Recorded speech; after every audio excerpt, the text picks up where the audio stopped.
Ang problema nitong Fury na to, dumudulas yung kickstart. Pinagawa nila to sa motor shop last week. Hindi pa siya ganun kadulas.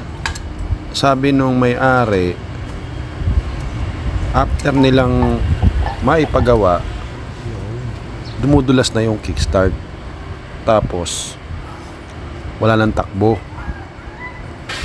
Ngayon, chinek ko. Ang problema niya is tumutukod yung clutch adjuster.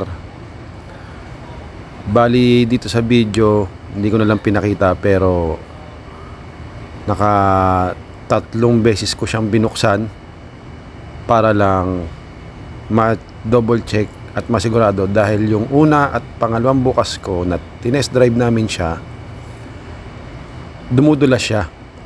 Umaarangkada na siya, umaagat na, pero pagka binigla mo yung throttle, nag-i-slide yung takbo niya.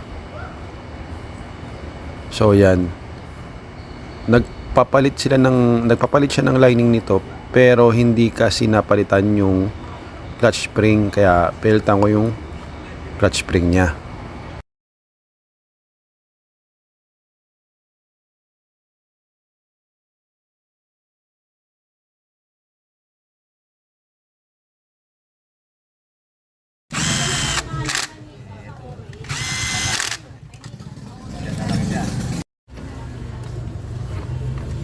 Ito yung pinalitan ko lang.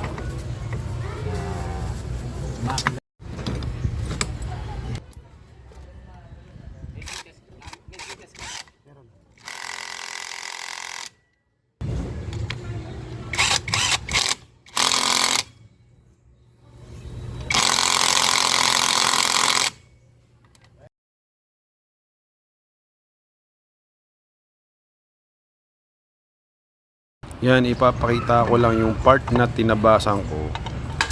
Yan, ibang video yan, kasi hindi ko na na-videohan doon. Binawasan ko lang mga 2mm lang siya, 2 or 3. Yan.